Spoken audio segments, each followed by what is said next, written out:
Hi guys, this is Ellie. Welcome to Ellie's Time. A private kindergarten in Tianshui City and Gansu Province called Heshi Kindergarten was found to have 233 kids with unusually high levels of lead in their blood. Later, it turned out that the kitchen had been adding non-editable colored pens to the food. According to the interviews with the parents by China Newsweek, over the past 6 months, their children had been experiencing symptoms like nausea, vomiting, and loss of appetite. At first, they just thought it was some kind of regular illness, but even after getting treatment, the symptoms didn't really get better. Later on, when more kids at the same kindergarten started to showing the same symptoms, parents began to suspect it might be a case of group poisoning at the school. Between June and early July this year, several parents took their children to the hospital for tests, and that's when they found out the kids had high levels of lead in their blood. They then demanded an explanation from the kindergarten, and that's how the case came to light. Heshi Kindergarten had previously conducted group testing on over 20 children at the school. On July the 1st, they informed parents that there were abnormal lead levels, but they didn't provide individual test reports for each child. Then the authority got involved.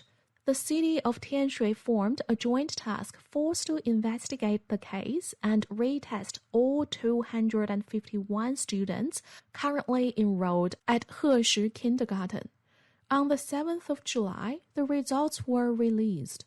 233 children had abnormal blood lead levels, while only 18 were within the normal range. Then, what's the standard for lead levels in China?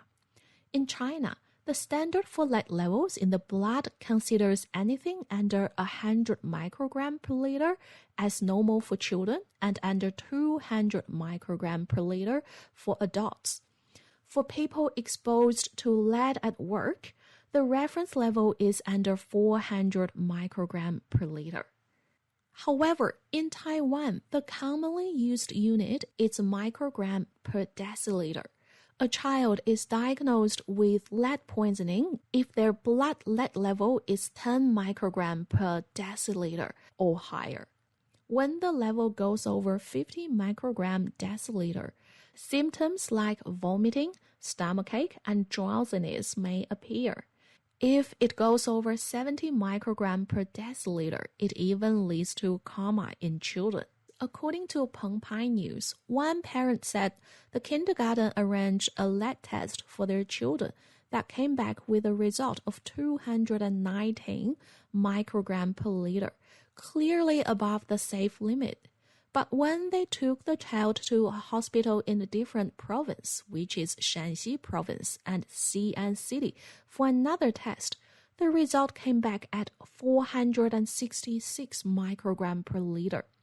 In other words, it was even more serious than what's seen in occupational exposure cases. The big gap between the two test results raised concerns.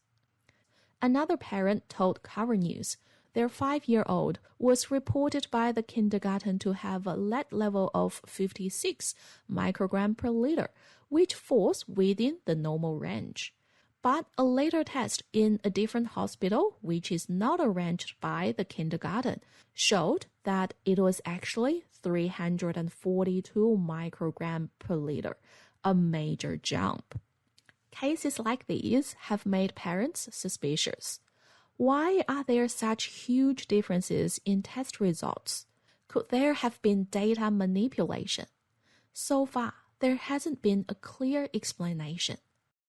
To make things worse, it was also discovered that some of the kindergarten teachers had abnormal lead levels too. One tested at 395 microgram per liter and another as high as 500 microgram, which is even higher than any occupational exposure. On July the 8th, Tianshui City announced the results of the investigation, confirming that the cause of the abnormal blood lead levels and the group poisoning was the kitchen staff at Heshi Kindergarten. With the school's approval, they bought non-editable color paint, diluted and added into the food. The investigation found that 2 samples from Heshi Kindergarten failed the test. The red date cake and the corn sausage bun had lead levels of 1,052 microgram per kilogram and 1,340 microgram per kg, respectively, far exceeding the National Food Safety Standard of 0.5 microgram per kg. Meanwhile, 221 other samples passed the test. However, people actually found something different, and it seems doesn't make sense.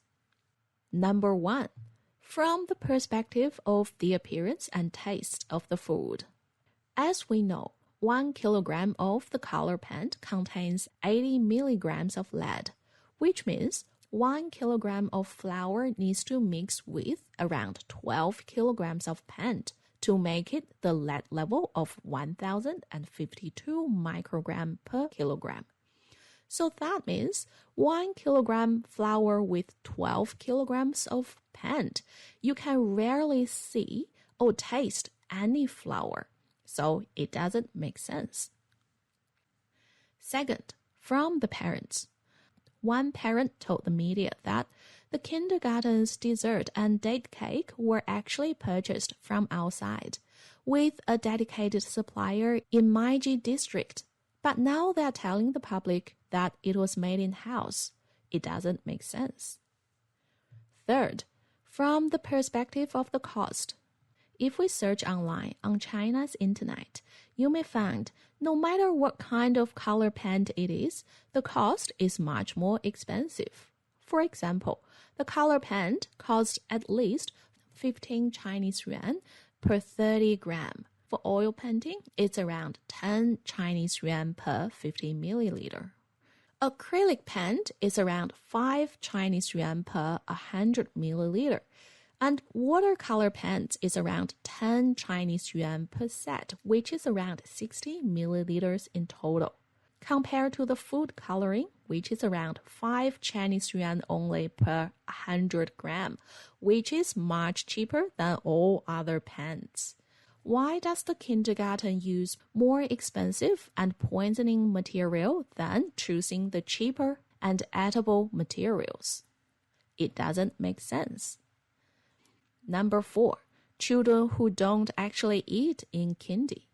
Among the 233 students with lead poisoning, some parents told the media their children had been bringing meals from home and have never ever ate at the kindergarten.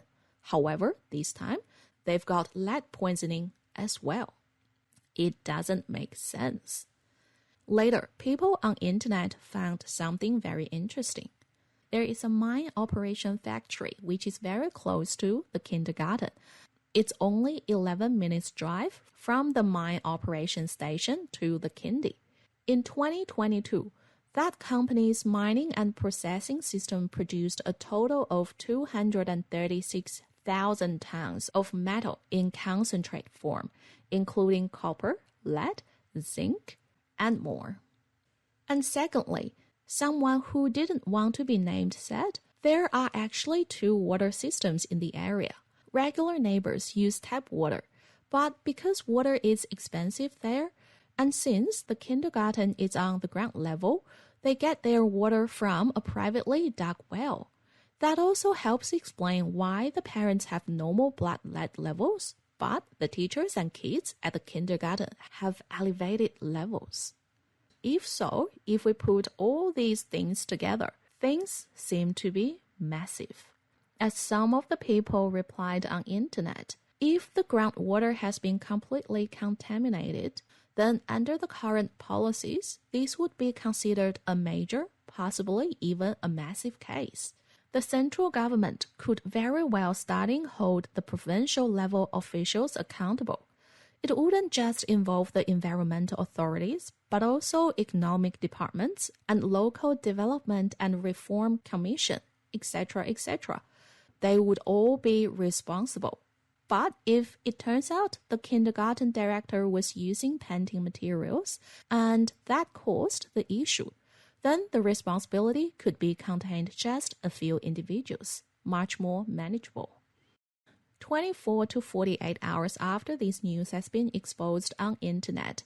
Now, the news about the kindergarten lead poisoning incident has been pulled from the hot search lists on major Chinese online platforms. Posts by the parents of the affected children on social media have also been deleted and can't be seen anymore. The whole lead poisoning case suddenly just went silent on Chinese internet. What do you think about it? Thanks for watching Alley Times. I'll see you next time.